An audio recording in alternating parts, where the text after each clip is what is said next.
but I didn't start Yeah, the record. let's do that. Yeah, yeah, very good. Yeah, so Saudi Arabia, Mexico. So we have quite a few countries.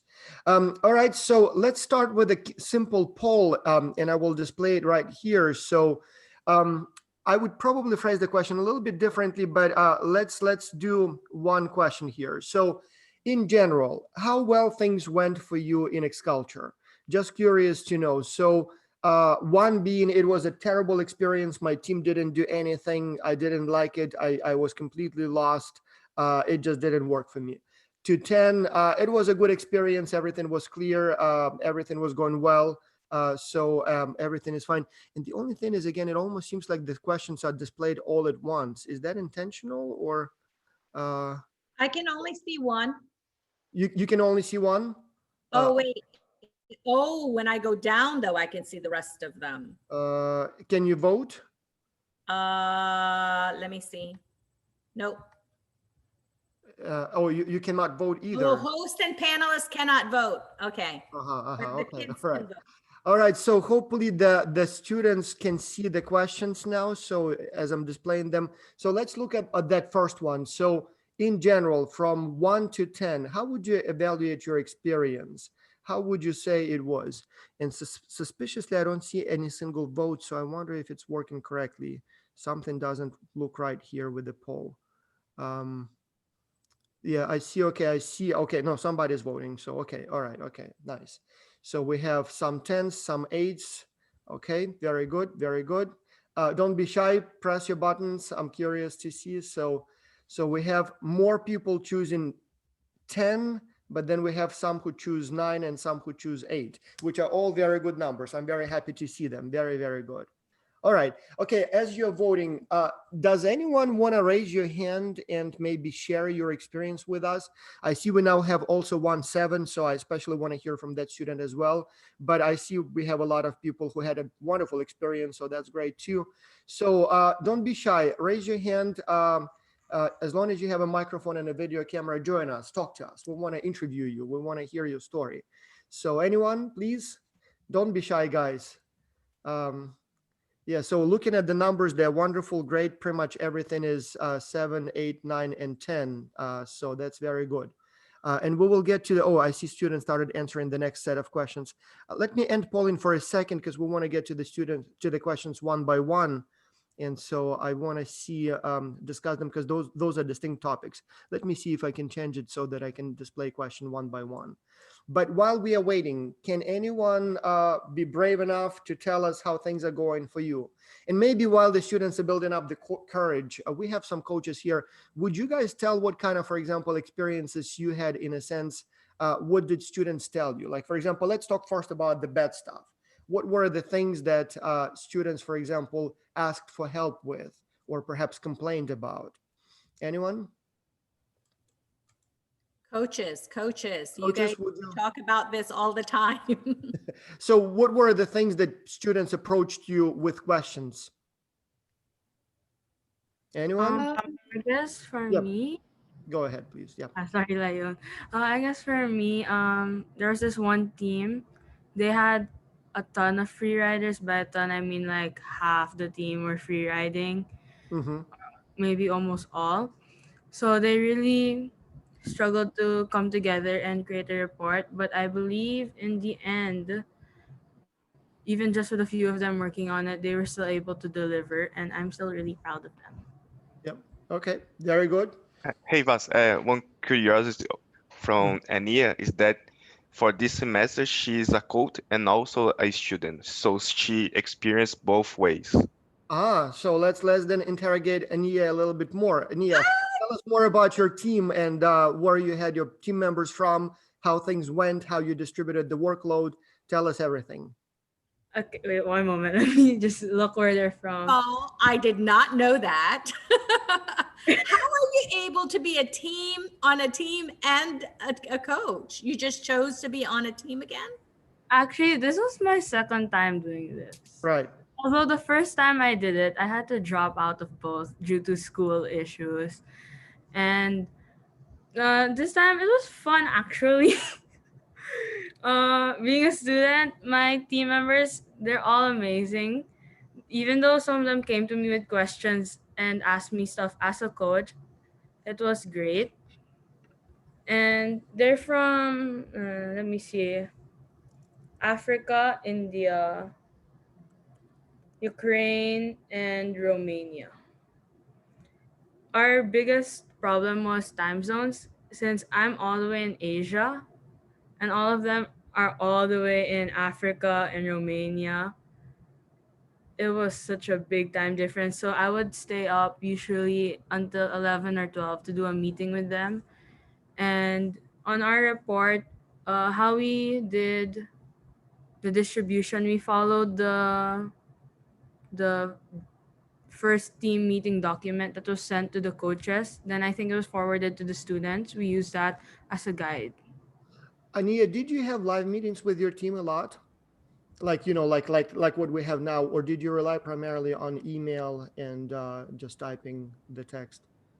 Supposedly, we were supposed to have weekly meetings, although not everyone did show up. A lot of times there was 2 or 3 of us, so we mostly relied on our WhatsApp group and we sent daily reminders. So how many live meetings did you have throughout the semester, would you say?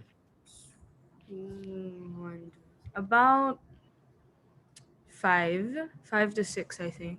Well, that was not every week, but that's actually not bad. So That's pretty good.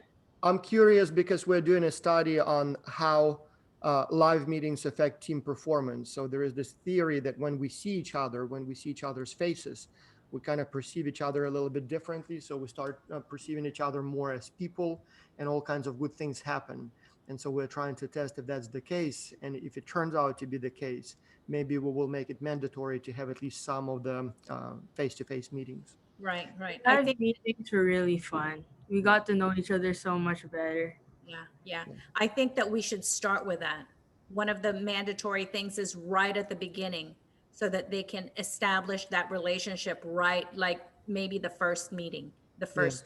Well, the challenges we did one semester about 2 maybe years ago when we had a requirement to have a live meeting in the first week. And the problem was, like Ania said, the time zone differences precluded some people from being able to, to schedule that meeting. And so we got an avalanche of not so much complaints, but panicking participants who are saying, oh, I cannot attend my meeting. Will I now be excluded from the project? Or what do we do? My team decided on a time that is like 2 a.m. in my time zone.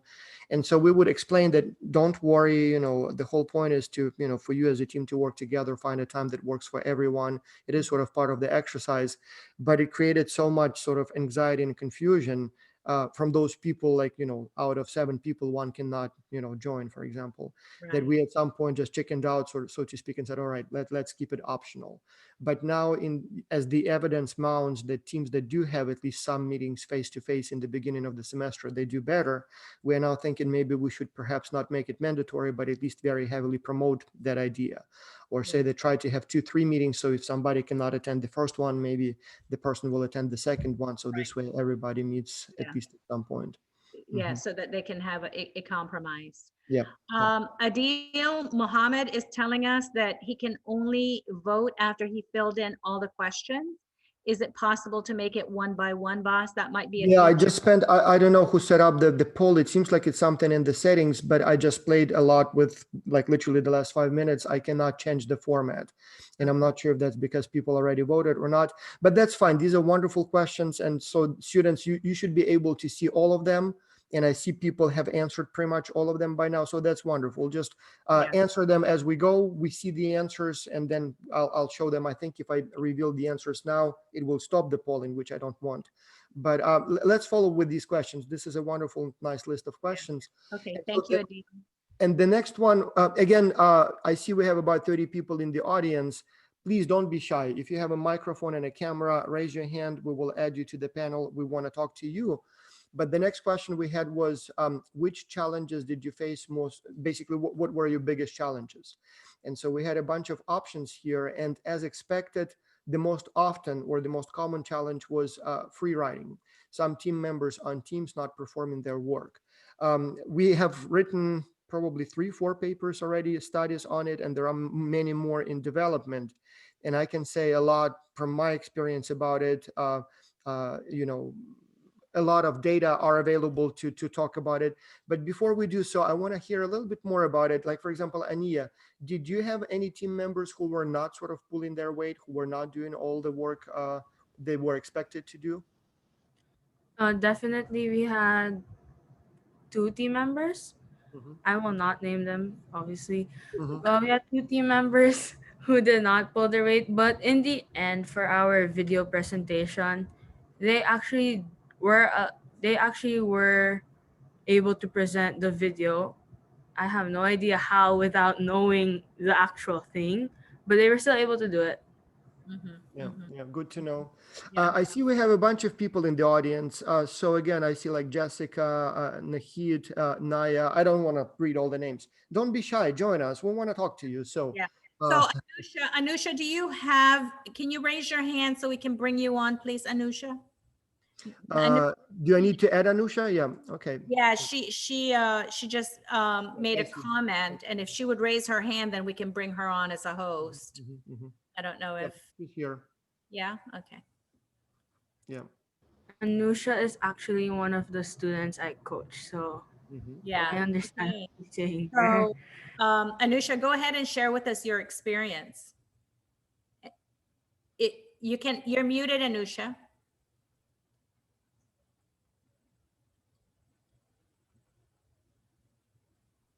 Yeah. Anusha, yeah, okay, it should be working now. Hello guys, it was a wonderful experience that I have in Xculture. One of the best thing I have done in my life, like by filling the application for this organization. It was really great experience. And while working in a team, some problems I faces like was the country problems. Like in Armenia, there was a war going on. So my friend out there had some issues with that. So there was a protect safety issues, and she was not so able to participate actively as we in the project. And sometimes there was an emergency situation, like one of my. It is very sad, but one of my friends' grandpa has died. So it was a really hard time for her, and sometimes my friend has issue with time zones, and with the school project. So it was really hard time for us, but still we managed, and we have worked for the project. Hope we did our best. Yeah. Mhm. It was So really a great time. Anusha, I just want to comment that life in general is like that. And I know that you guys are all young and you're like, oh no, I don't want to hear that. But the reality is that life continues to happen around you. I mean, perhaps not something like a war, but definitely death happens around you. And, of course, we have the pandemic going on right now, and this is all a part of life. But the fact that you guys continued to plow through and continued to engage in the way that you did, that is the value. That is what's commendable. That despite the Yes, things that are happening around you, that you were able to get through. And that's the part that makes you better than the person who says, oh my God, life is happening around me. That means I've got to stop everything else. That's not how you react, mm, right? The way that you respond to your situation and get through it despite what's happening around you, that's what makes you stronger. I'm actually yes. curious to I'm not know. complaining. Yeah, go ahead, I'm please. just telling that I'm not complaining. I just feel very sad. We all have some problems, but despite that, we have fight through it, and we move ahead and on our projects. So I'm happy for my team. Yeah, that's all. Yeah, congratulations. Great job. Yeah, Dr. It would be Bas. interesting to hear more if the whole pandemic affected the team performance. I know that some students had to study from home, so the schools were closed. Some, like for example, my kids, they were first face to face, then they were online, then they were face to face, and now they again online. So in the middle of the semester, everything was changing back and forth in the school, and I'm curious if that created any inconveniences or disruptions or undue stress and affected your performance in X-Culture teams? And I guess this would be the question both for Anusha, but also for the coaches. All those pandemic-related challenges and stresses, did they affect you in any way? Honestly speaking, it affect a lot actually because when my semester start and when I joined X-Culture, there was I was just passing from my 10th grade and I was entering into the college. So a lot of work was there, admissions like, and then joining into the college, and know about the new courses. And we have to completely while we are in 11th, we have to know we have to study the very vast course. It is completely different. So, and to get along with that and with our project and to manage the time both for our study and for our project, it was quite difficult. But as our project was also important for us, so we did manage that. But it was little difficult for us and Very good to for know. me too. Yeah, we are doing a study for the university track to see if COVID had an impact on student performance. And we did notice that this year was a little different from the 2019, for example. So, and then in addition, we did ask students what kind of restrictions they're facing in their locations. Are they, switching to online school? Did their relatives, for example, lost jobs because of COVID? And it does seem like students who were going through more of those challenges also reported a little bit less satisfaction, a little bit more stress, a little bit more conflicts in the team. So it seems like what's going on in the sort of outside world affects what's going on in your team. So we still don't have all of the data, but it does look like this pandemic, has this spillover effect. Yeah. So thank you, Anusha. I want to bring in Dr. Voss, if you could bring in Nick Hill Cheaton, Yep. or Keaton, if you would raise your hand. Yeah, I see him. Yeah, he left a very good comment. Yeah, I saw that. Yeah, and Adhil, if you could raise your hand as well. Adhil actually left a very good comment, but he said there that he cannot speak because he doesn't have a camera. But Okay. Adhil said, I would like to thank comments. I would like to thank the whole X-Culture team for this event. It was a great experience for me. It boosted my communication skills and my confidence. I can't speak because I don't have a camera. But thank you for that comment, Adhil. Makes a big difference for us. Yeah. So, okay, so I think we should bring in Nick Hill, and he seems like he had some challenges. Mhm. I see the second most reported challenge was time zone differences. So it was dealing with, scheduling conflicts. So that one is not new. And that one is not only expected, but, one of the purposes of the project was to allow students to experience these challenges due to time zone differences. And you would think that, after a while, you know how to deal with them. And turns out you don't. Like, for example, we have here Jaron. And so Jaron did a wonderful thing. So he invited me to be a guest speaker at an event. And we got the timing wrong. So turns out, for some reason, I thought it's for today. It was December 5, and then it was 10 one time zone, 11 the other time zone. And I assumed that it would be 11 a.m. my time zone. And even had a discussion with Jaron yesterday. So I was saying, is it possible to make it a little earlier so I can have this event and the next one back to back? And Jaron says, oh, let me talk to the organizers. Maybe we can move the time around.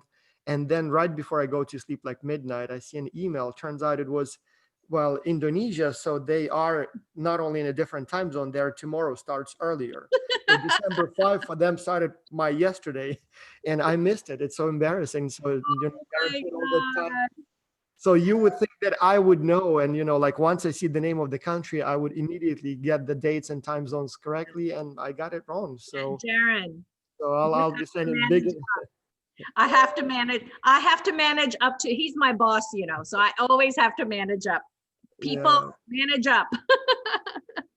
So the I don't thing know. was that they provided me the time. They converted the time, but they did not convert the date. Yeah. So I was thinking that the date was right and all. And I should have converted it on my own as well to confirm that I did that mistake as well. Well, And then I was messaging back and forth. And then they were like, oh, the meeting is in like 15 minutes. And I was like, wait, what's the timing again? So then in the middle, I got lost and I just didn't know what to do anymore. Oh my gosh.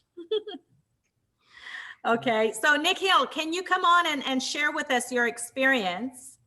And then I see that we have a professor here, so we'll bring Yes. him on too. We have a professor from Estonia. I love this professor's background. Every time he is in the meeting, he has all those books and papers in the background, shows that he's a busy professor. So like my background is basically a brick wall, as if I'm locked up in some sort of a basement.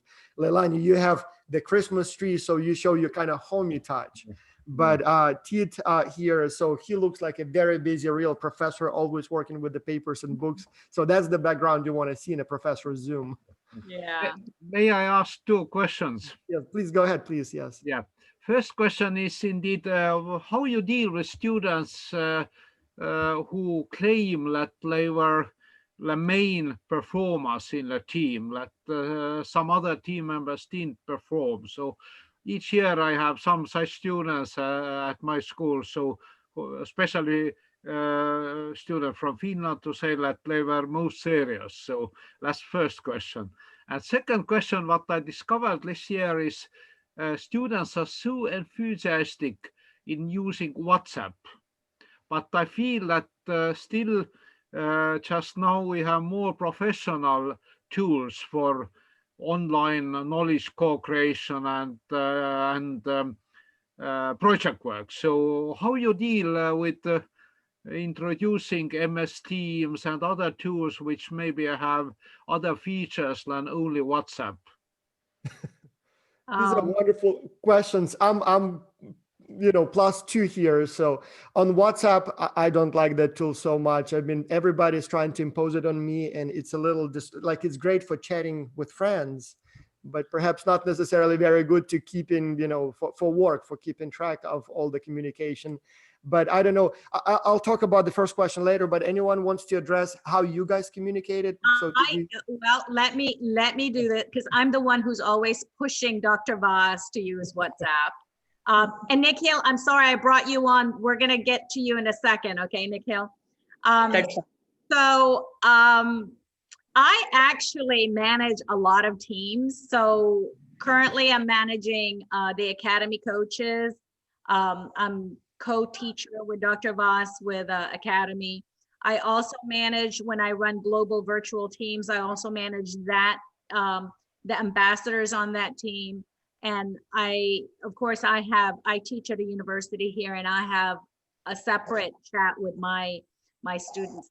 I like all of the multiple sources of communications that I use other than email. I don't actually like email because I get so many emails that it gets lost in the email, especially with Google, where they truncate everything. I always have to look. But if, for example, Jaren, who's in Malaysia, and Jaren, I'm going to call you out right now. Jaren likes to WhatsApp me at 4 o'clock in the morning. So I have had to mute that lead WhatsApp because Jaren will WhatsApp me in the middle of my night. So I always answer him when I wake up the next day. With Raphael and now Annette, because they both lead 2 different teams for me, when I see Raphael or Annette are messaging me, I answer them right away because I know the value of and usually the decision is a quick thing.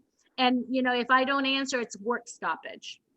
Right. So currently, like Leon is actually doing a program for us in 2 weeks. Leon will message me about for her, it's critical, but very small questions that can be solved very quickly. So I like having that multiple source of communication very quick, but I also have weekly meetings with my teams on Zoom. Yeah. So for me, it's been very efficient.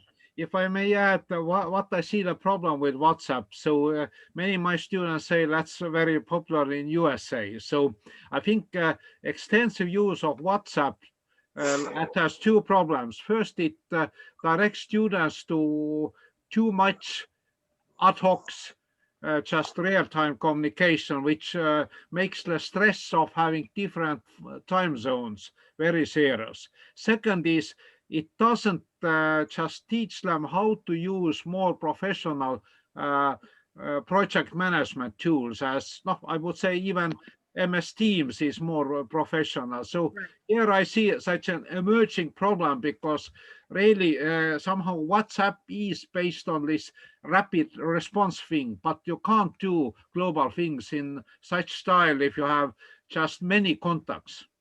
Right. I agree with you. But I also think that it's a good complement and it's, I think it's individual, right? Because like I said, we Zoom, my teams and I Zoom every week. And then Raphael, when he sends out documents, he sends that out an email and everybody's courtesy copied. What I like about having these multiple sources of communication is that depending on the significance of the particular message being conveyed, it's relevant. So my kids, or my team, I call them all my children, but my teams will not WhatsApp me unless it's something very quick.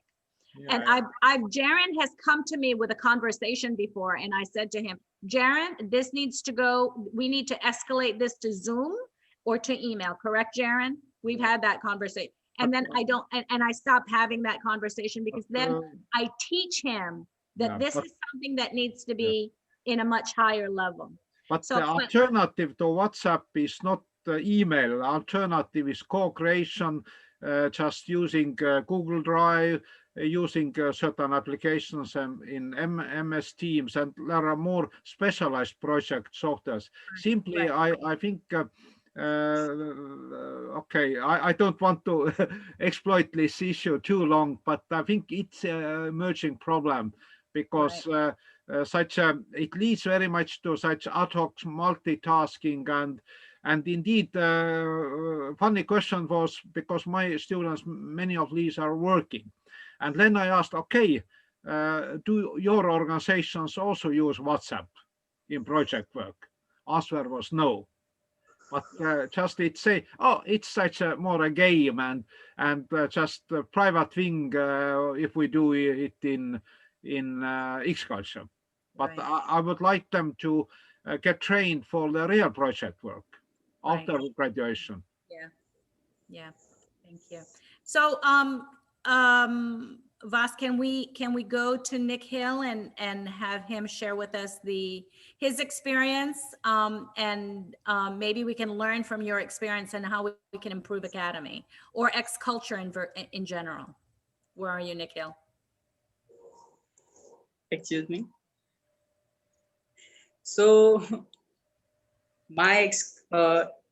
first of all, I was very thrilled for the X-Culture experience.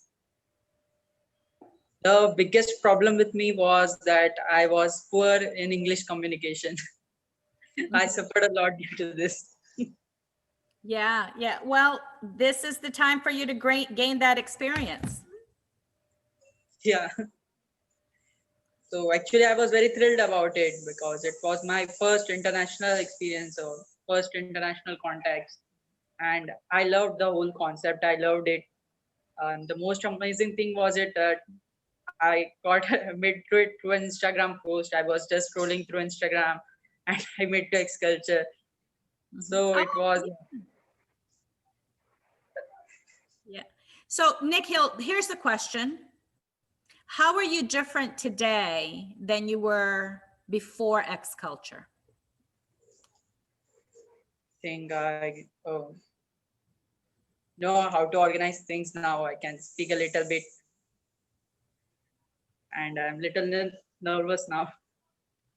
And you're in Academy, correct, Nick Hill? Yep. Yeah, okay. Okay, thank you. Dr. Vas, are you there?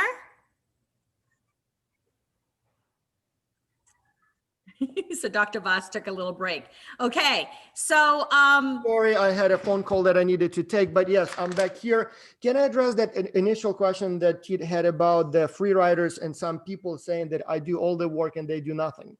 So okay. This is a very, very common occurrence, and I hope the students will not take it their own way.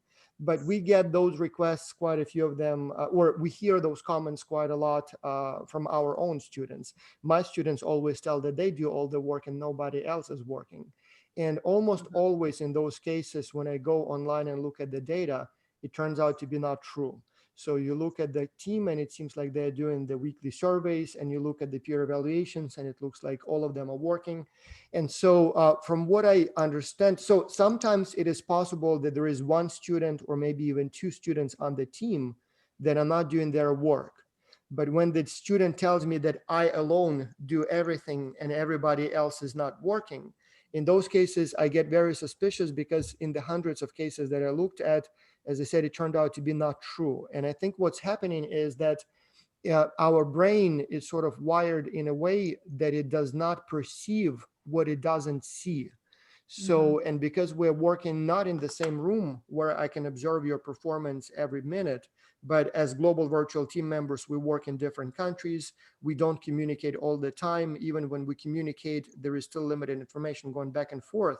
It almost seems like our brains assume that nothing else is being done because I don't see it. And so the challenge here is with global virtual teams, not that some people do less work. The challenge is that we are prone to assuming that not much work is done outside me because I see what I do and I don't see what others do. And so students, you remember there were a few weeks when we asked you this question where we say, of all the work completed by your team last week, what percentage was completed by each team member? And you had like 7 names and you had to distribute the percentages, but it had to be 100% in the end, right? And so we looked at those data. We actually wrote a paper about that some time ago. We looked at those numbers. And so when you look at what peers give to each other, those numbers do add up to about 100. Like, for example, let's say we have here, let's say, for example, 10 panelists, right? And so let's say I saw the list of all 10 and I would say, okay, Ania does 10% of the work, Leilani does 10% of the work, Rafael does 5% of the work, and so on and so on. And so we do the same thing about everybody on the team. So when we add what we all get from the team members, that does add up to about 100, maybe a little bit less. But if I add up what we give to ourselves, because one of the names is my name, so when I'm asking, you know, what Vastaras did, I would give myself probably a somewhat higher percentage because I think I do a little bit more than others. Right. So when I add up my number, self-evaluation, Rafael self-evaluations, Jaron self-evaluation, we get numbers close to 200%. And so that's mathematically impossible. But what it tells me that on average, people overestimate their own performance or contribution by about a factor of 2. And that's a problem because, again, I don't think they're lying. I don't think they're, you know, deliberately changing the numbers to make themselves look good. I think the problem here is that, you know, I just don't see you guys all the time. Like I see Leilani all the time, or at least we talk on the phone like several times a week. But for example, let's say, I don't know, Nicole here. So I haven't talked to Nicole much this semester, so I have no idea if she's doing anything. I would give her a 0 because I haven't seen anything. But I know that she does a lot of work because when I look at the correspondence, I know she's been doing a lot of work, but my brain refuses to see that. And so this is a challenge in global virtual teams. If you figure out a way to solve this problem of so-called perceptual blindness, you know, something that we are not see, you know, like what we don't see with our own eyes, we do not perceive and think it's not happening. If you can solve that problem, you'll get the Nobel Prize because it is a very, very well documented, a very big problem in global virtual teams. Yeah, Tid, sorry, yeah, your microphone is muted.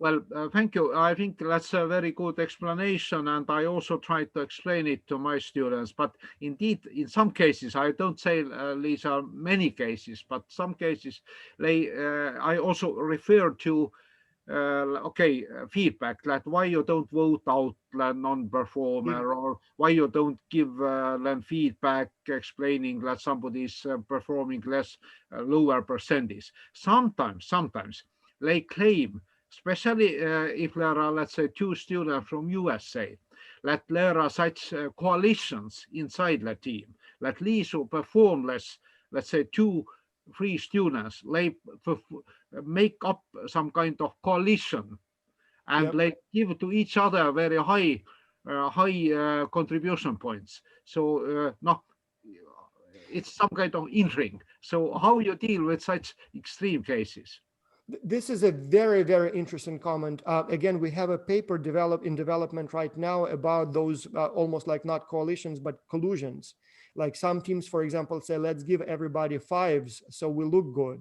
Or you would have two people, for example, from the same country, and they sort of become like a team within a team. But we also had some situations where it was almost the opposite, but still bad.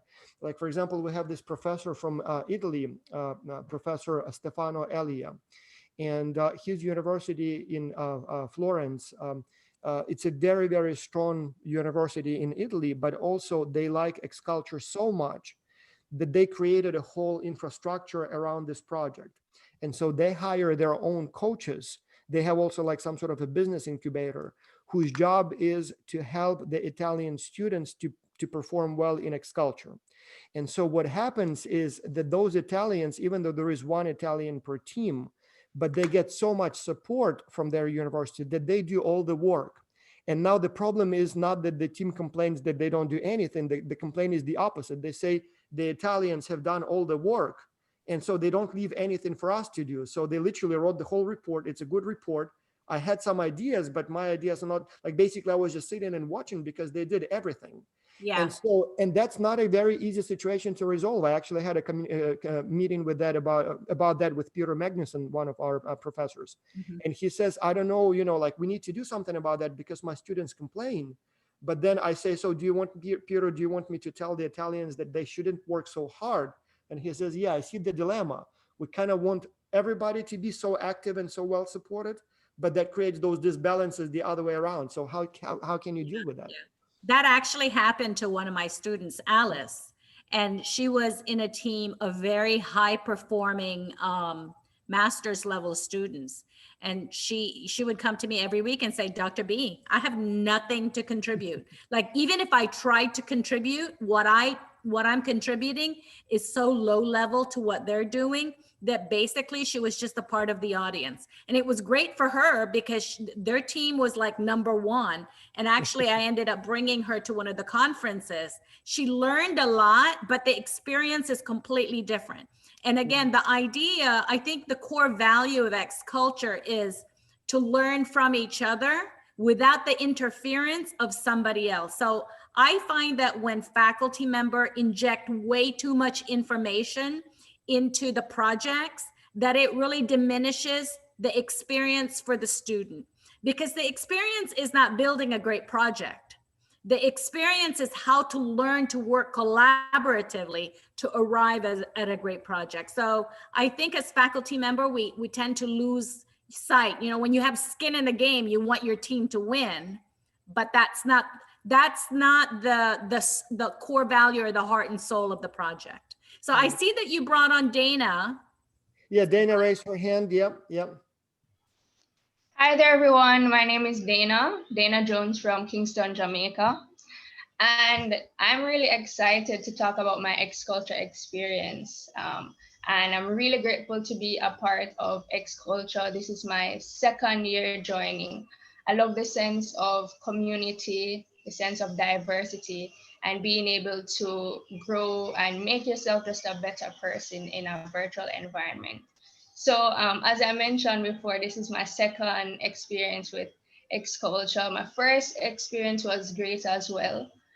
This time around was very different, but every year you learn something new. And that's why I want to continue to join X-Culture. So you did the second time on your own initiative? You just decided to do it again because you like it? Yes, I just decided to do it again. Yes. Okay. Yeah. When was your first time? Last year, I think I joined in August. Yes, August and December last year. So same time last year. Mm-hmm. So you had a pre-COVID experience and now post-COVID experience. Yes. And it was really great because everybody now is using Zoom, and I was already introduced to Zoom through X-Culture. So that was really great. So everybody's talking about, how do I use this in Zoom? So now I'm helping them, and I know this very well. Excellent. Yeah. Good. Congratulations. I have actually a student who did the same thing, Celeste Marquez. She did so well in the first one, but she says, Dr. B, there were pieces that I didn't get, so I'd like to do it again. So I'm like, okay, well, I'll just sign you up. And now she's going to join the coaching team, and she's going to be an amazing coach. Dana, you might want to think about that, because now you get to help other newbies come on board and help guide them. Actually, all of these coaches that you see here are all previous virtual team members, and they went through the coaching program, and now they're helping us Coach Academy students. So I found out that the time zone, just like last year, wasn't actually our biggest challenge. It was just personal schedule and life experiences. So we'd have meetings usually twice a week on either Zoom or Google Meet. And the reasons why some team members couldn't join was because they had a class or they had something to do at that time, but not because of the time zones at all. We overall communicated quite often, but the biggest challenge I would say was for us to decide on a client company. One, because you had 3 members who dropped out and then one who joined in later on. And the second reason was because half of my teammates wanted to do a company that had wine, and then the other 2 were against it. So I had to ensure that everybody felt involved, because the reason why the other 2 were against it was because of their religious beliefs. And I understood the spirit of diversity and collaboration. So we all fleshed through it and worked through it, and we decided to choose Perstronas Mineral Water, which is a water company. Personally, I wasn't as excited about that company, but I understood the sense of sacrifice and collaboration, because I personally like e-commerce and online businesses, because I have my own online tutoring business of foreign languages. But I saw the necessity to work together, and then everybody pulled through and we worked together to the completion of the project. yeah. Dana, can I ask you a question? So since you did it twice, and especially because the world was very different in 2019, what were the differences that you observed from your first time to the second time? What went differently? Okay, so to be honest, I actually I didn't feel different to me. It didn't feel different to me personally. I guess other persons would have different experiences, but it was not much different actually. Okay. But the thing that I love this year, and I'm so glad that I joined again, was the pen pal program. I really like that, because I was able to get 2 pen pals, one from India and one from Colombia. But the funny thing is how my friend from India actually knew me from before X-Culture. As I mentioned before, I joined X-Culture last year. Wow. Like, what are the chances? Yeah, what are the chances? Really, life is so coincidental. So as I mentioned before, I was in X-Culture last year. I really enjoyed the experience. And one of my team members from India last year, we both have YouTube channels, one for my business, Karbakad, and she has one as well. So we decided to do 2 YouTube videos, one on her channel about X-Culture and one on my channel. And it was kind of me being like an X-Culture ambassador and talking about my experience and all of that. Dana, but that's what we want. Send us the videos. Pause, boss. Yeah. Pause. I cops Dana. Dana, Annette, please reach out to Dana, get her contact information. We are growing an ambassador sales team. And if you want to be a part of our team, we need people in the Caribbean. Okay, so Annette is our lead for sales team. Dana, reach out to Annette and we will update you. There's videos you can watch, but we're growing this team to start to expand our reach for Academy students. So, that's excellent. Yeah. So let me just quickly wrap up the story. Totally mine, boss. Nobody else's.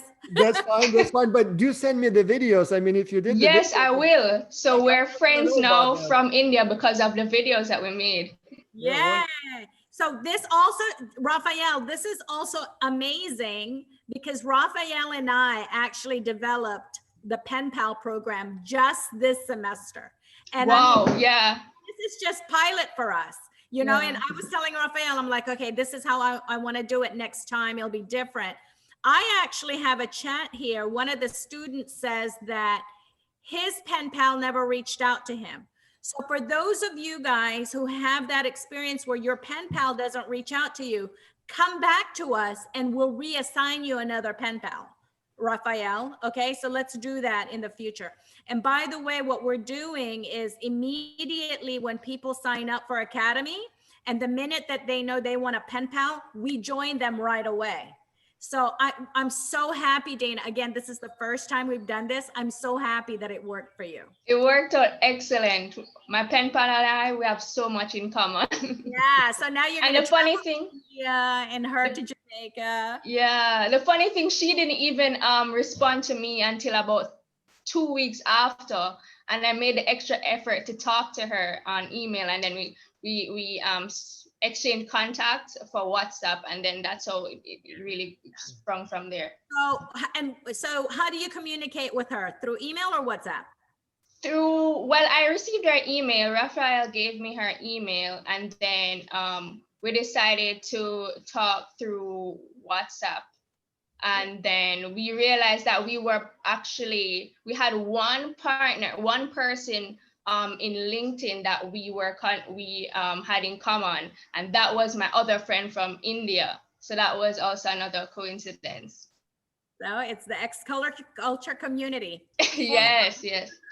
I'm looking at the data from the poll. So WhatsApp is the most popular one, followed by Google Docs and then by Zoom. Yeah. And so far, there are 0 people who used Microsoft Teams. I'm not Yeah, sure. no, because Boz, remember that Teams cost money. Yeah, And I we've think done the this free version is research in the limited. past, right? Mhm. Freeware is always the best way to go. And Yeah. as a professor, I don't impose what mode of communications my Yeah. students use. Yeah, yeah. I only want my requirement is communicate. What mode your team chooses is up to you, but Yeah. communicate, because they're constantly teaching us, you know, like you guys, I'm old, okay? Like some of the things that you guys are inventing, I don't have the capacity to understand. But if we impose our technical communication requirement on our students, they won't innovate. And Yeah. that's why I like how I follow the crowd, because the crowd will tell me what works for them. And I don't want to compete with the students about what communication mode. What I want to know is, are you extracting the experience that you need to go through in order to accomplish the task? However you get there, it's up to you. But tell me how you did it so I can learn from that. I am not antagonist of WhatsApp. Only still 2 things more than one is in some countries what are also important for globalization. WhatsApp and Facebook products are not accepted, as in China. China, yeah. So if you Iran.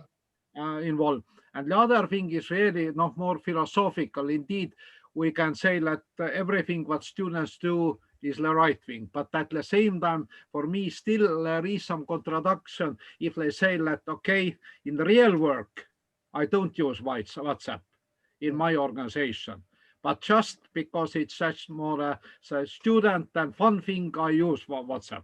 So that a bit disturbs me. Can I ask a few more Unfortunately, we questions? gotta.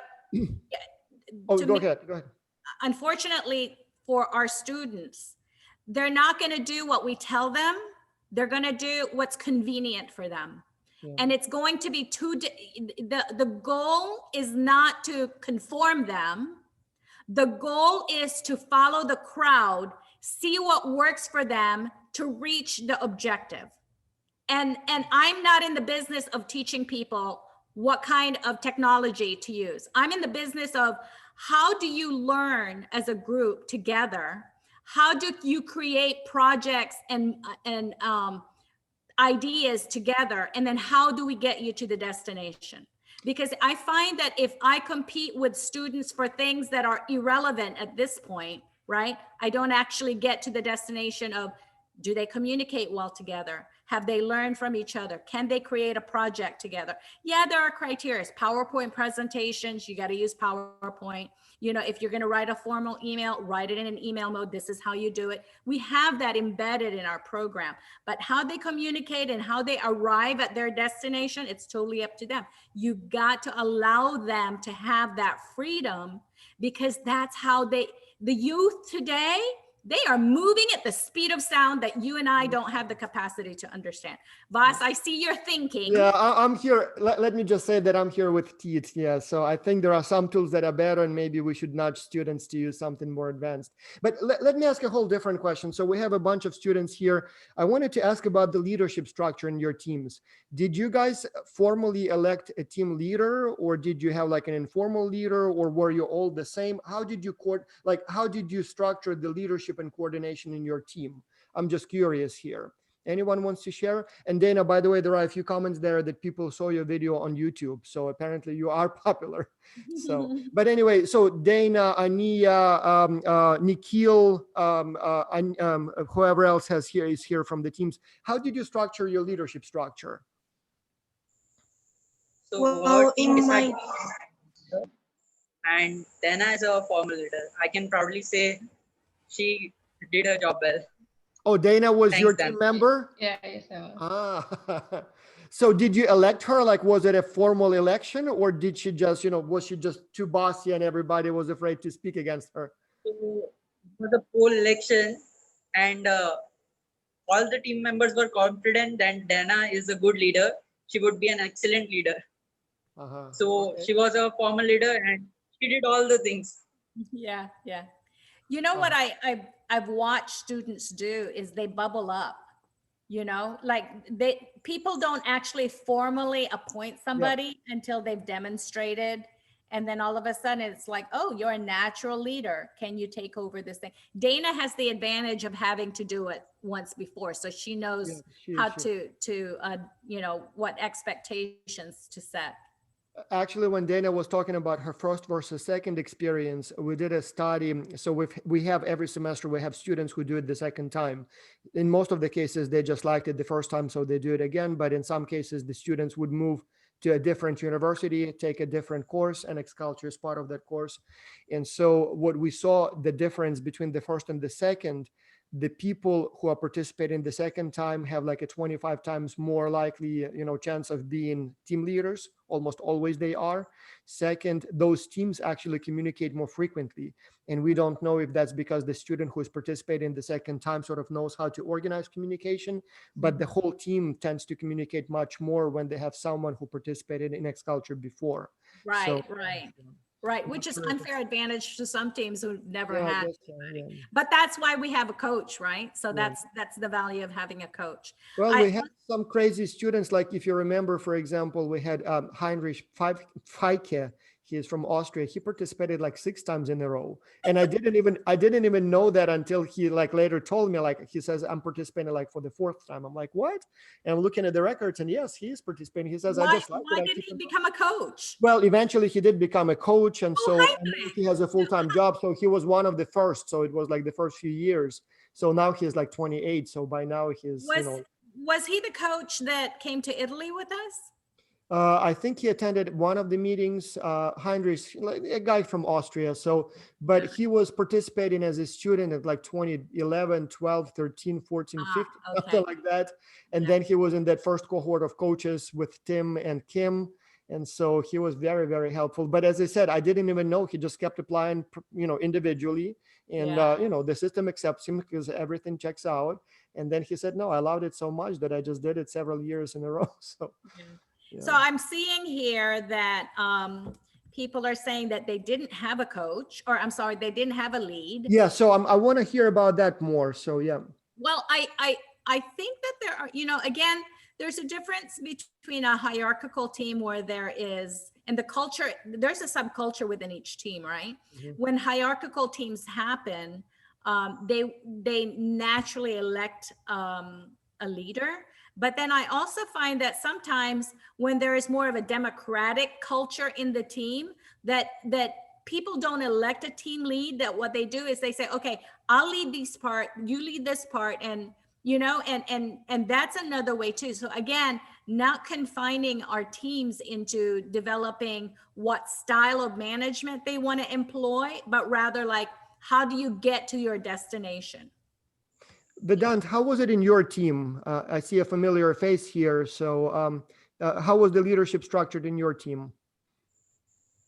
So for hello everyone, and I hope doing is everyone is doing fine. Yep. So in our team, we were going to elect a leader, an official leader. In we also written a name in team charter, but then what happened was that at the time, who came out to be leader, we let him lead. Like that happened with me also. While we were working on section 1, we were 3 people working on section 1. So one day I get up, I see that my WhatsApp is filled with so many messages.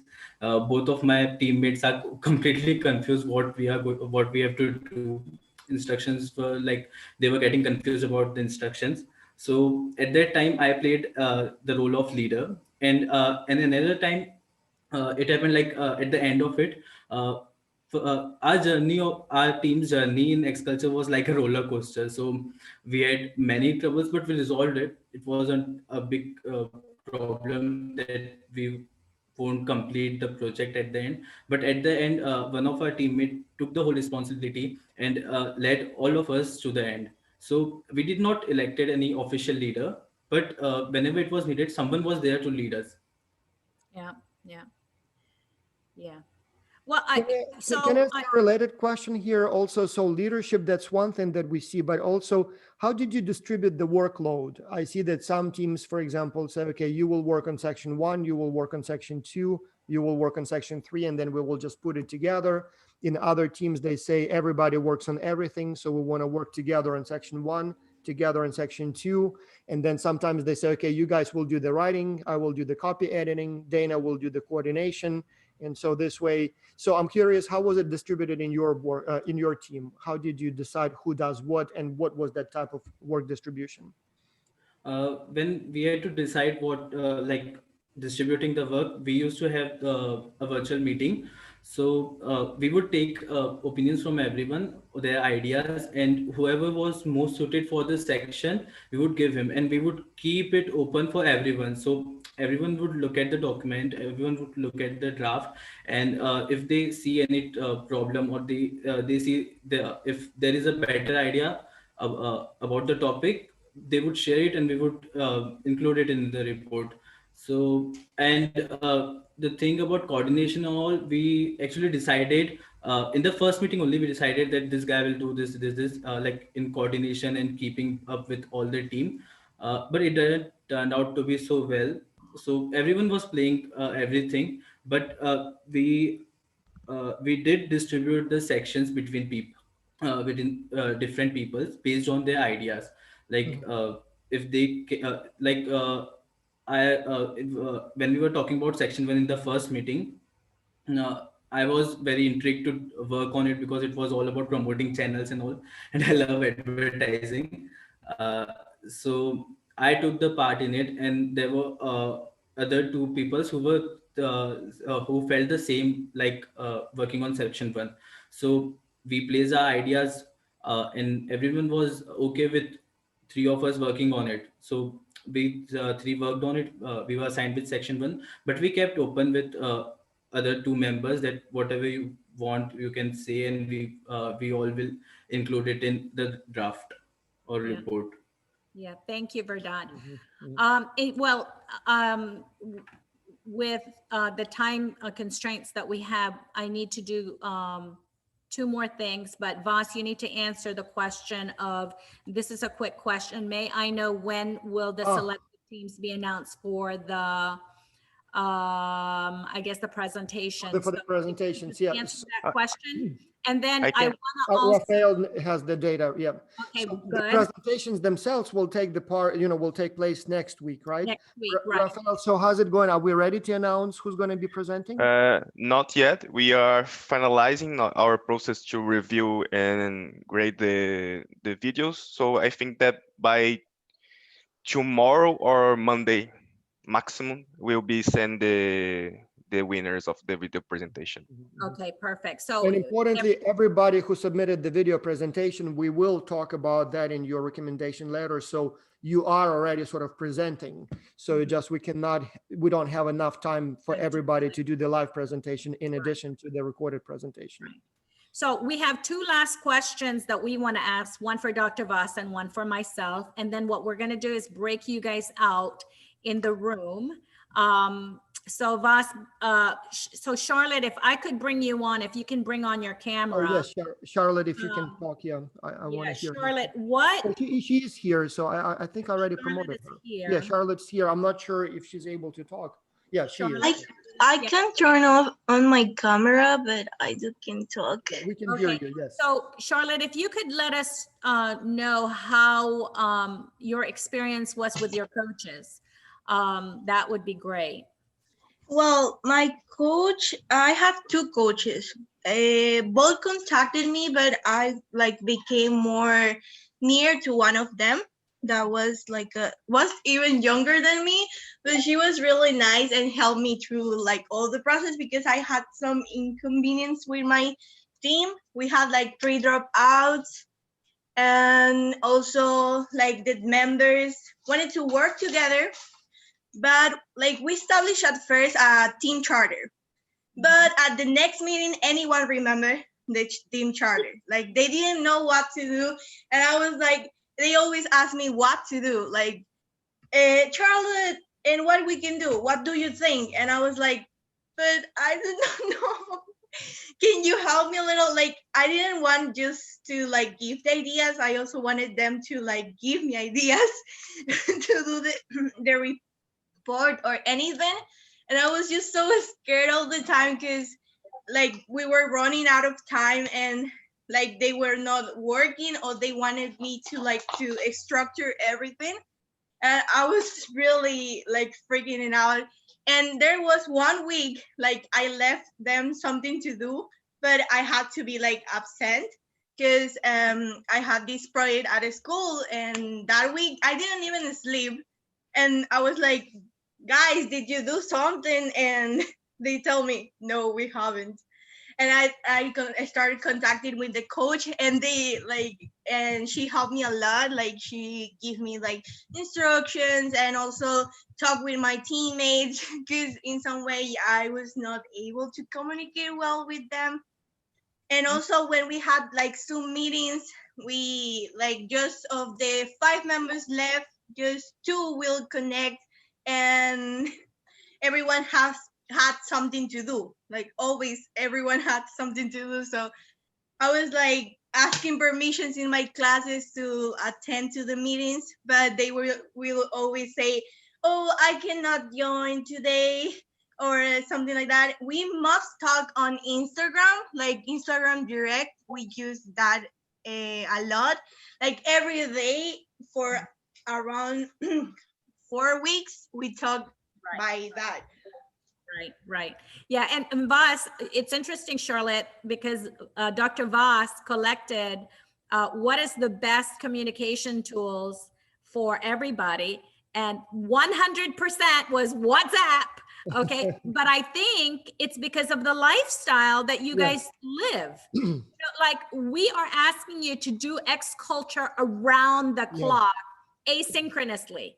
We have to use tools that accommodates the lifestyle of our students today. We can't ask them, not everybody's going to have money to afford to buy Teams, and not everybody's going to be able to be on their email all the time. But what I love about WhatsApp is I can call Brazil right now, and Rafael is texting me as we're talking. We had a problem with WhatsApp because not all our teammates use normally WhatsApp. So I normally use WhatsApp, and and was but I was trying. The idea is that you're using something a collaborative social media, whatever tool, whether it's Instagram or something else, to get the work done. And that's all we're concerned about, us. That's what we use Instagram, and I think we called sometimes by Instagram direct and that stuff. But we talk a lot on Instagram. We have like a really long chat story. And you guys got to know each other, which is great. Boss, One comment on Charlotte's. So she said, I couldn't sleep that night. And so one thing that sometimes scares me, and I almost feel guilty, that I do know that some students take it so seriously that they literally sometimes go like the whole night trying to write the paper and not sleeping to meet the deadline. And I almost like, for example, when my own kids participated, I know that sometimes they would be literally like up until 3 a.m. because they had some team members in some different countries and they are not meeting the deadline. So they would be, instead of doing the homework for school. Yeah, the thing was that, let's say we were already late and we had to finish the report, and I was like, until the same day, the deadline, I was like, send me your last correction at like 4 p.m. in my country. And it was like, I was sending the report at 11 or something like that in my country. And like, I sat for around 5 hours there and I didn't stop. Like I was doing it, copy and editing. I was doing section 1 part. I was doing section 2 and also editing section 3. And like, there was so many grammar mistakes. Like all the report was red, literally. And I was like, oh my God. Oh my God, what I'm going to do. That's what you learn. That's what we taught you, that you can do it. On the one hand, I want to say, we are sorry that we put you in all of this, and we feel for you. But on the other hand, that's how it works in the business world. Like when we write, for example, papers for work, for journals, or any other consulting projects we do, it's almost always the last night till 3 a.m. So one more question before we go to the breakout rooms. I wanted to ask if any of you attended. Oh yes, go ahead, please. I had a comment about hours. For example, in Mexico, we have 2 turns, morning and afternoon. Morning goes from 8 a.m. to 12:40, and afternoon comes from 12:50 to 6:40. So I'm on the afternoon turn because I'm on my last year of high school, and most of the communication happened when I was in school. And for example, I sleep until 5 a.m. because of my classes, and I woke up at 12:40. So sometimes the communication happened when I was in school or when I was sleeping, and it was a little bit confusing. And I noticed it that in some countries, they don't have those hour changes on school, those turns, and they did not understand my difficulties with the turns on school. Same here. Or that they have. This is a very important comment that you made, Eunice. You're right. In the business world, when we talk about time zones, we assume that everybody is available during the business hours because what we do in teams, it's part of our job. In Xculture or these consulting projects, you kind of have your other job, you have your school or sometimes a real job. And so you not only have to find the time when you are up, but also when you don't have that other job, which kind of makes it much more difficult. So that's a very, very important, consideration. So the student may be up, may be active, but working on, for example, being in a class. Yeah.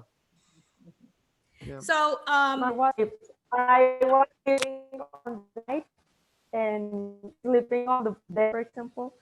And when I was working, sometimes I didn't sleep as Charlotte because our meeting was at 8 a.m. or at 7 a.m. and I had these difficulties. And it was a little bit hard for me to explain that to my team because at the same, they didn't have this issue that is having 2 turns on school. Yeah. There is a question that from Nikhil here, a comment I want to ask. I'm not sure if I will be able to create a question on the fly, but Nikhil is asking, can we ask students what percentage of them, or for how many of them, their parents didn't know that they participated in Xculture? Did we have, did your parents know that you participated in Xculture?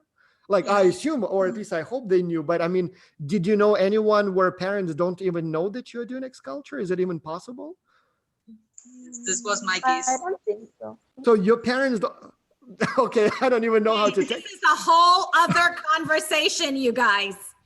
My understanding was that everybody Not good. did the application and oh, we have actually in the comments many. Okay, all right. So I don't even know how is Oh that my gosh. is that a good thing or a bad thing? Like if the students apply on their own and do it on their own, is it a good? Okay, so as a mom, like, I want to know who you're talking to. So here's what's funny with Ania. Ania's dad, we were in a meeting last week and it was like almost 1 a.m.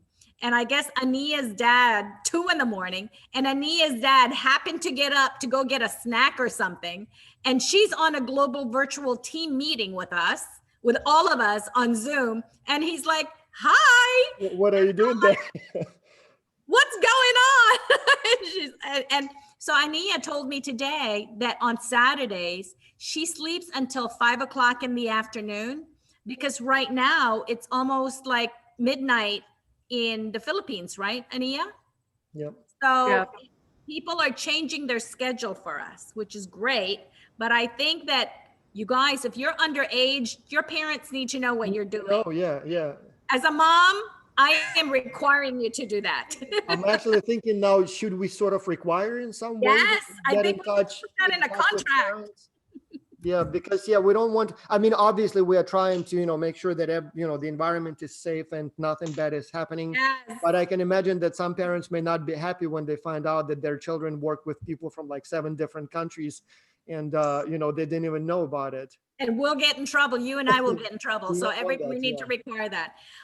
Okay, just a major change. So Voss, go ahead and talk about your Yeah, cook. I wanted to ask one more question. So Dr. B and her team did this new one thing this semester also, the cooking shows, the potluck dinners that we did.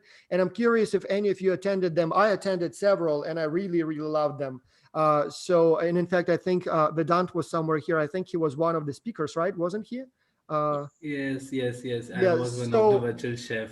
yeah, Actually, yeah. the So for first one, I was the virtual chef in the first one. yeah, And honestly, it was I can say that it was the best part of the whole project because after that, it was a roller coaster ride, which I enjoyed, but this was better. so students, did you attend any of those cooking shows? And if you did you find them interesting, useful, something we need to do in the next semester?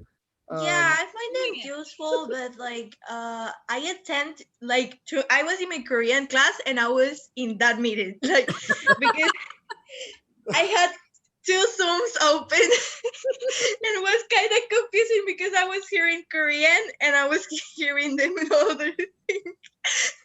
Oh, So that's Imani, not only sometimes they don't tell the parents, sometimes apparently they do X culture during the classes, so the teachers. Oh my they have to- God.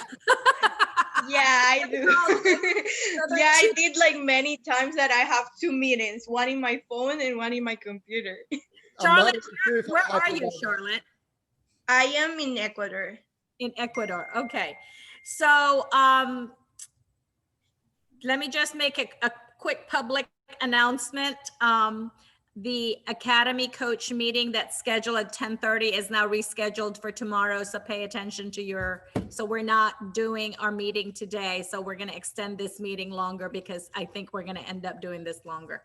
Okay. So, so we're doing both the virtual tours and the cooking shows and the Pen Pal program next semester. So I want to know from Academy students, and you can either chat me or raise your hand, if that's something that you guys want to see more of, and if you enjoy those equally with the project.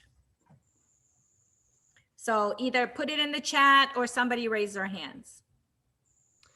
Yeah, from what I think. Allowed. Yeah, go ahead, please. Is singing also allowed, like cooking and traveling? Like that? Singing, it would be refreshing and fun. Can you talk closer into your mic so we can hear you? Is singing also allowed, like in the program? It would be refreshing. Yes. We thought it was refreshing too. What I liked Yeah. especially about the cooking show is that it was not only about food, but also we talked a lot about the country where the host was from. And so I found that, like, for example, we talked a lot about, the politics and the culture. And so I thought that was quite nice. So it was, you know, the food is the reason, but the discussion was much wider. I love the Yeah. tours. The tours to me were interesting. Like Louise, I see that you're here. I really loved. Louise took us through a small city or a small village in the Netherlands, and it was so great because you got to see it through the eyes of the people who are from there. You know.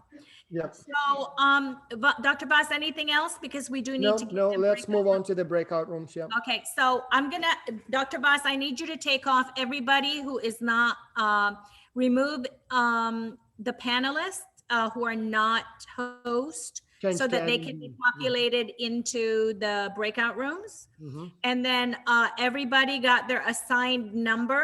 I would like for you guys to join those breakout rooms and really get to know and have an open discussion with your teams.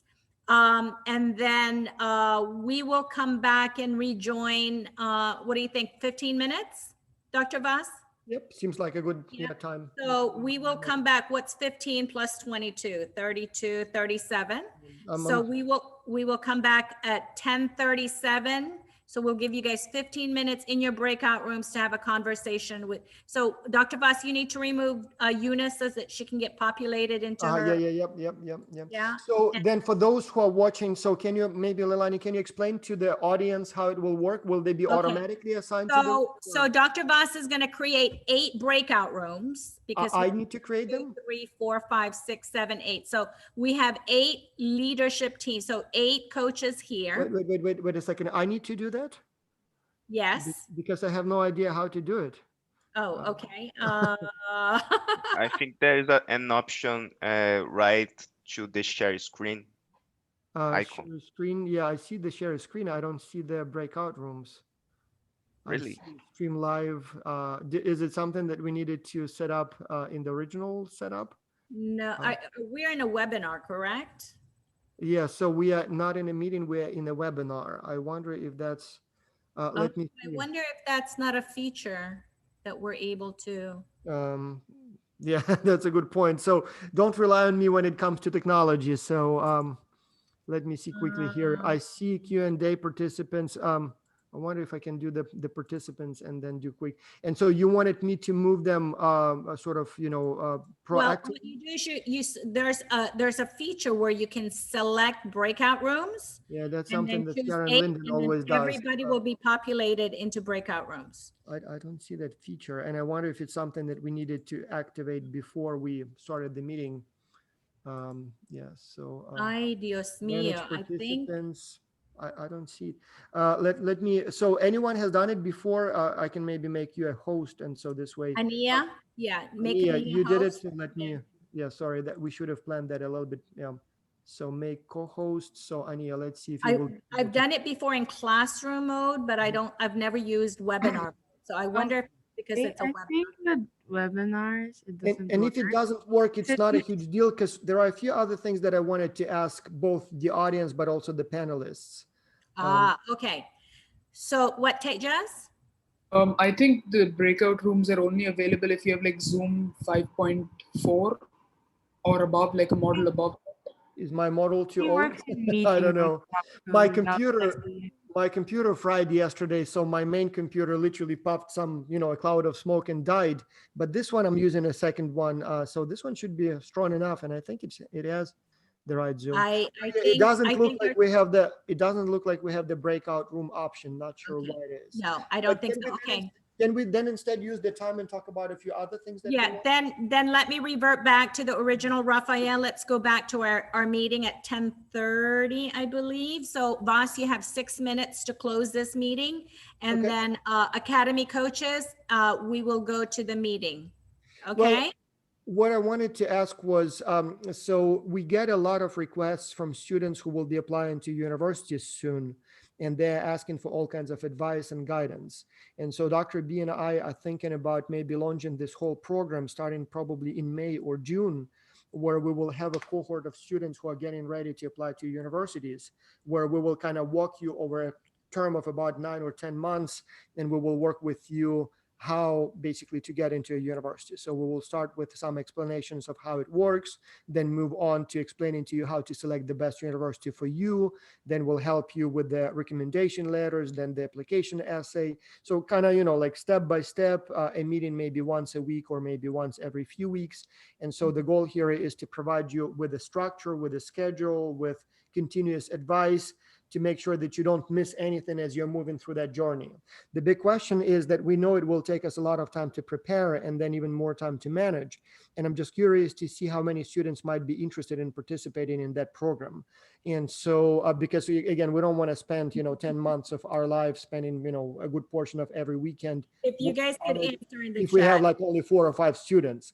And so I'm curious to see if anybody wants to be in that group. And I think it would be most useful to those who will be applying to colleges basically next year to start in Right. 2022. Yeah, so we're gonna start this in the fall. So if you could just go into the chat and see and respond if this is something that you guys are interested in, okay? Yeah. Okay. So we have quite a few people. Yeah, who are saying yeah, yes, we're yes, getting yes. a So lot maybe of we- yes. I'm getting a Yeah. me. Yeah, I already started working on the schedule, and I think it would have to start actually in the summer, because the application deadlines, especially if students are aiming at American and Canadian universities, the deadline for international students usually is around New Year. And so we do need about half a year for students to sort of do all the preparation, take Right. all the necessary tests, get the recommendation letters. So I'm afraid if we start in the fall, it will just not leave enough time to do it right. So it Right. almost like we need to start sometime maybe early summer and then, slow start. And you guys, for those of you guys who are interested in this, we are going to run it like an actual course so Yeah. that you have deadlines and timelines and things to study, so that when it's time to apply, you already know what you have to do. So Yeah. Dr. Voss and I will actually develop a curriculum for that and then release it's, I guess Dr. Voss, you and I will write it like a syllabus. Yeah, and then I already started writing that. And so we will probably invite people from different universities, professors to talk about what their schools are looking for. And then maybe people from the admissions offices to talk about, most common mistakes or maybe some do's and don'ts.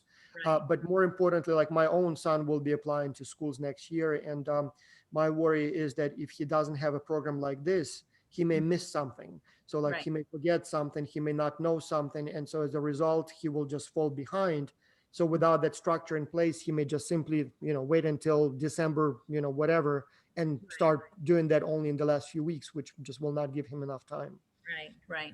Okay, so Dr. Bosch, you're gonna have to close because we have 2 minutes Okay. before our next meeting. Any closing comments, any final observations from the audience? I found this to be very informative, and I got the poll here, so good to know. Any other comments, observations, questions? Yeah. Can you remind them about what's expected next weekend, please? Well, next weekend we will have the live presentations, and so that will be, we will probably have 6 teams. We will see how many qualify, but the plan is to have 6 teams. And so we're inviting professors, coaches, company representatives, clients, but also all of the students. And for you, we also, for those of you who will be presenting, we also invite you to invite your parents and friends. So, as many as possible, everybody is welcome to attend. And so we will have those presentations kind of like America's Got Talent or Britain Got Talent style. So there will be a presentation. The panel of judges, professors will say some, provide some feedback, but then the audience will vote on your presentation. And so we will keep those numbers hidden until everybody's presented, but then we will reveal them, and whoever got the highest votes from the audience will basically win the best presentation title. And so that's your kind of incentive to bring as many friends as possible so that they vote for you, although we hope that they will vote sort of, honestly for the best presenter, not for their friends. But yeah, and so there are always some company representatives who will also give you their feedback. So it's a good experience for you and a good, good skill to learn, but also for the audience, it's an opportunity to see what other teams did, what ideas they came up with, compare how their presentation or how their work compares to that of other teams. So that's the idea. So nothing super fancy. So how are they gonna know? Are we sending them emails? Yeah, we'll send them emails once the coaches select the 6 teams. We'll send them the emails. They'll have about a week to do the final presentations and rehearsals and preparations. and then yeah, we'll just go. So there will be about 7 minutes per team to present, followed by a few minutes of feedback and discussion and questions and answers, and then next team. So the plan is to have about 10 minutes per team, 1 hour total. But as always, there will be a little setup time. There will be a little transition time between the presentations. Some professors give more feedback, so it may take a little bit more than a few minutes. So likely it will be more like 1.5 hours total, like a conference session, basically. So again, you're going to get notified via email if you are presenting next Saturday, which is a week from today. Hopefully you're already rehearsed because you did have to do the video. And then everybody's invited to attend, including your family members, your teachers, everybody. But we will promote you to panelists so that you can do your presentation, and then demote you so that we can promote the next team. Okay. So we kind of have an idea of how we're going to do this, and it will be a webinar, so we can have as many as 500 people attend. So even if you don't get selected, you're more than welcome to come and join us. Okay. Okay. So I think that will conclude our meeting today, and Academy coaches, if we could join the next meeting. All right. Thank you so much, everyone. So yeah, thank you. Yeah, and thank you for the good comments. I see we have a lot of thank yous, and so please stay in touch, and hopefully we'll see you all next week. Yeah. And Vas, I'll call you this afternoon. Yep.